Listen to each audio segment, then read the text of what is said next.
Okay, hi, this is Randy Schoenberg, the oldest son of Ronald Schoenberg, and I'm interviewing him today. What is it, April 16th, 2017, something around there.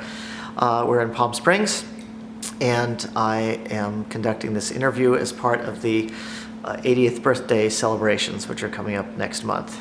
So, first, we'll do it like a deposition. State your name for the camera.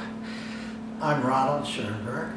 And when were you born? What's your birth date? May 26, 1937. And where were you born? I was born in Santa Monica, the Santa Monica Hospital, as a matter of fact. Okay. And when did your parents arrive in Los Angeles? Do you know? 34, I believe. So They got here. about 3 years before you were born. They were living here first in Pasadena, then West Hollywood, and then in the house on Rockingham, where I spent most of my life. And they were in Rockingham before you were born? That's right. Okay. And did you had an older sister, right? My older sister Nuria was born in Spain a year before they left Europe. So in 1932, right? In 1932, and went with them, of course, to the East first, and then to California. Okay. And was your father teaching at the time you were born? Do you know? Well, I wasn't paying too much attention, but I suppose he was. At UCLA, is that? At UCLA, he taught at SC first, and then he moved over to UCLA, which was a bigger department at that time. Right. Now, there's a story, I think, that on the day you were born, your dad was playing tennis with George Gershwin. Have you ever heard that story? I've heard it many times. When- Like most stories that I hear about my father, you're never sure whether they're true or not. But supposedly he was playing with Gershwin, and Gershwin noted that he was a little bit nervous and not paying as much attention to the tennis as he usually did. And my father said that was because he was having a child that day, or at least his wife was. So that's an old family story? That's an old story. I guess it's probably there to show that he was more interested in his tennis than his family. You never know how these stories get there. How old was your father when you were born? Well, you figure it out. He was died at, I don't know, 76 minus 14, so 63. 63 years old, and so that must have been exciting for him to have a new son at age 63. Well, I didn't ask him right at that Right. time, but probably was. And what was your name when you were born? My name was Rudolph Ronald Schoenberg. My uncle on my mother's side, my mother's brother's name was Rudolph, and I assume that's why I got the name Rudolph also. You don't think it was because your mother's father was named Rudolph? Or maybe for that reason also. Yeah. My middle name, Ronald, is an anagram of my father's name, Arnold. And as a matter of fact, my wife and I, Barbara, have continued that tradition in naming our oldest son Randall, R-A-N-D-O-L, our second child, our older daughter, Marlena Lorand, L-O-R-A-N-D, our third child, Frederick Roland, R-O-L-A-N-D, and our fourth, Melanie Ralden, all anagrams of Arnold. And we ran out of anagrams. We only had 4 kids. Now, so who was living when you were born? It was your parents and your older sister.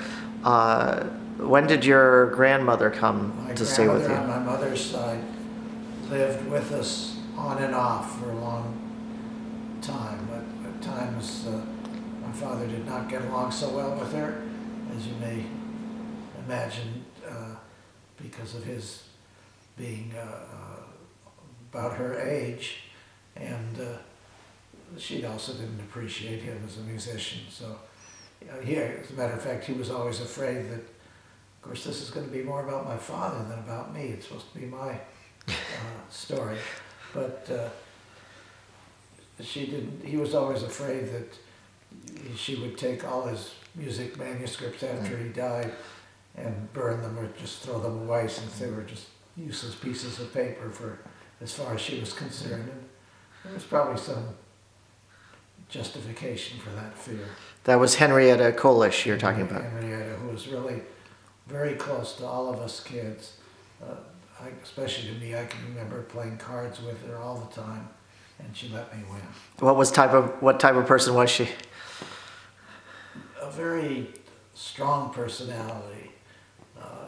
You wouldn't have to ask her twice to find out her opinion on something. She was ready to give her opinion on everything. And I think a very kindly person. We three kids, Nuria, Larry, and I would fight a lot. And she would, of course, disapprove of that, and she would break in and say, Kinder, Kinder, ich sehe schon, das wird schlecht ausgehen. I can already tell that this is going to have a bad ending. Well, when she said that, it already, we were all nose bleeding and fractured limbs before she said that, so it was not much of a prediction, a difficult prediction. Did you remember, did she ever tell you anything about her life growing up in Vienna? Not really. It's really strange that we didn't ask many questions. I can't remember asking things about my grandmother's life, and really not about my father's or my mother's life either. I guess we were so absorbed with our own lives. Yeah. So you don't remember her telling stories about her grandparents or parents or... Not at all. Nuria does. I don't think Larry does, but Nuria does. And the same with your mom. Did your mother or grandmother ever talk about your grandfather, Rudolf Kolish? No. Well, we knew. The grandfather. Yeah. No, not at all. Yeah. Not at all. What about your dad? Did your dad ever talk about his family? No, that's the same. We did not hear much, or at least I don't remember hearing much. Maybe for some reason I blocked this out, but I don't think so. There was not much talk about the family. Now, maybe it was because the experience was so bad in Europe and then coming over here, and they wanted to start at least our lives fresh and different as American children or something like that. What language did you speak with your parents and your grandmother? Our parents spoke mostly German at home, and we would answer. Once we went to school and learned English, we would answer in English most of the time, but we also spoke sort of a mixture of German and English. So sometimes didn't even know whether we were speaking English or German. Mm-hmm. There's some story where Larry came home and he had been sick or something. Yeah, I know. It was at school. I was called out of my classroom, and Larry was in school there too, and they said, there's something wrong with Larry, and he keeps telling us something, but we can't understand what he's saying. So I went to Larry and I said, what's the matter? And he said, well, I feel übel, which is German for feeling nauseous or upset or sick. And you had to translate. Yeah. Yeah. It made perfect sense to me, and I hardly noticed that it was English or German. Yeah. Of course, to the Americans, they didn't understand it. What school, did you go to any preschool? Did they have preschool back then? I don't know if I went to preschool. I went to UES, University Elementary School, which was then on Warner Avenue, where the current Warner Avenue School is. Nuria went there also. So you started in kindergarten, you think? Yes. So who took care of you before then? We had sort of, at times we had governesses and things, and at times nobody. Do you remember any in particular? No, the only one I remember is somebody who drove us to school and was mean to us. And I remember her making something, I think fried bananas or something like that for breakfast, and we just couldn't eat them. We wouldn't eat them, we couldn't eat them, and she was insistent that we eat them, and there was a big to-do about that, but I guess that's not too important. So how long did you stay at UES? I went through the second grade. The UES was a teacher training school, and they were very proud of sort of a laissez-faire policy of let the child do what he wants, and the teachers came in, they're just out of school, learning, and they were full of hopes for how they were going to inspire these kids. And we were really a terrible class. Like, I don't know if the others were like that. I guess they weren't, because Neria didn't have problems like that. But we were a gang, and some of the kids would hit the teachers. I never hit a teacher, but I certainly wouldn't do what they say. I was shooting rubber bands in the back of the class, and I know Robert Rubel and I got where the teacher was upset with that, so she was going to send us to the principal's office, and I knew, since I'd been sent there a number of times before, that I would probably get sent home. And so Robert Rubel and I decided to run away, and we ran away, and the teacher sent the class chasing after us, and they caught up with us, of course, there were 2 restrooms, and we were trying to crawl through the transoms between that. I still remember that. And the principal, a Mrs. Reed, Miss Reed, who remained principal for many, many years thereafter, until maybe 15 years ago.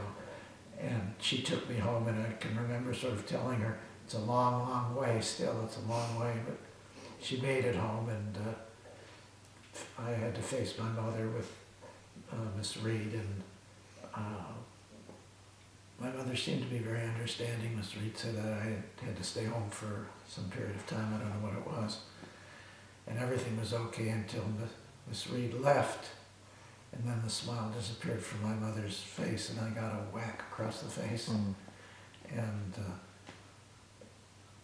then not too long after, I think I was transferred to a parochial school, which was near there on Selby Avenue, St. Paul the Apostle. And I think the nuns really scared me, and I became very good.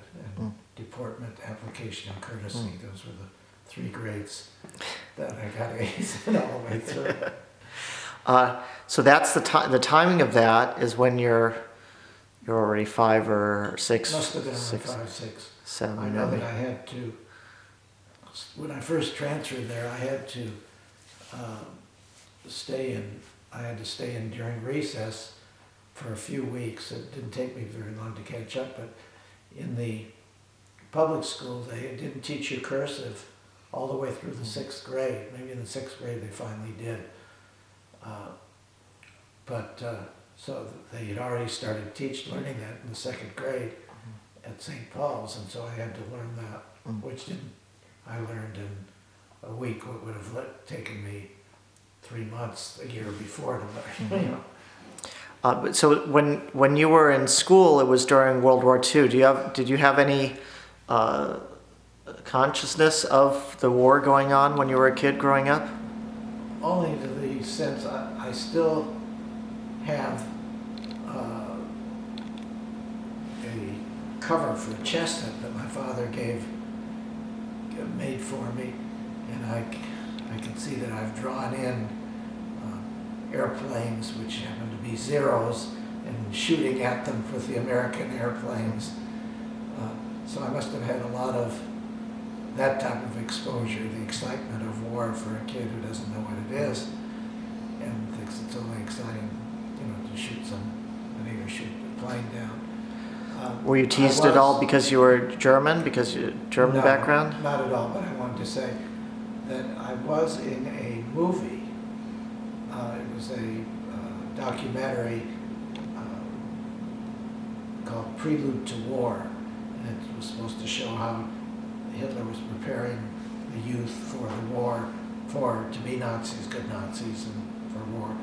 And they took all these were probably all Jewish boys who could speak German, and we tried out, we had to say something in German, and then I was chosen from among them.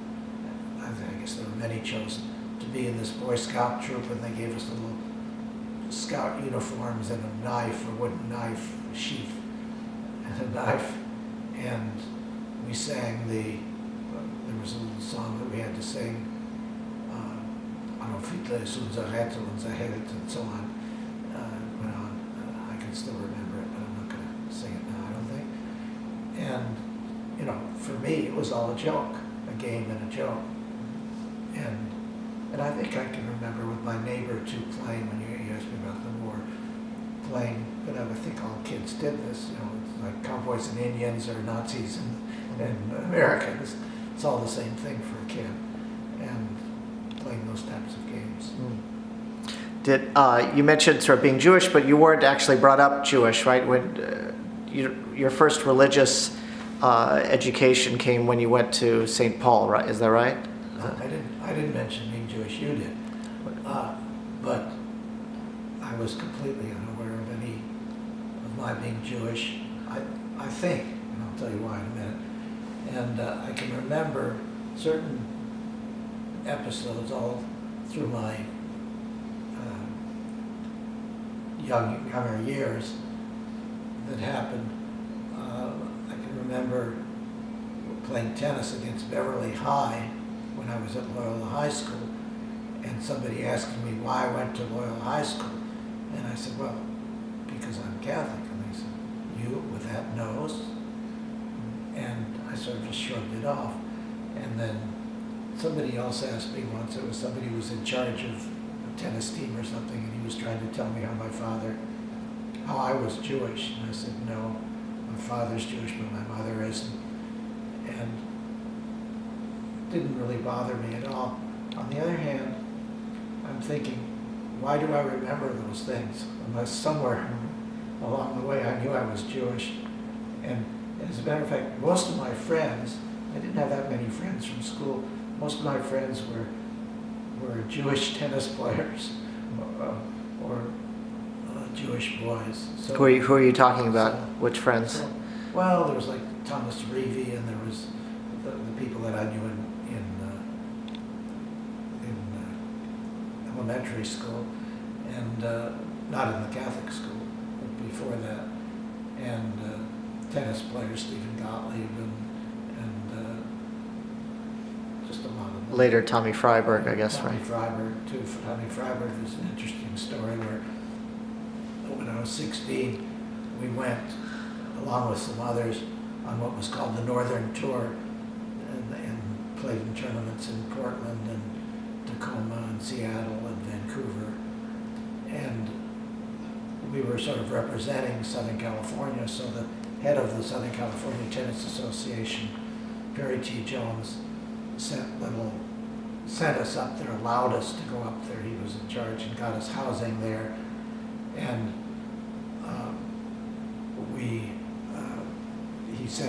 he showed me where he sent this letter recommending us and saying our credentials. And he wrote as to Tommy Freiberg and me, Ron and Tom are both Jewish, but both come from very good families. And he was very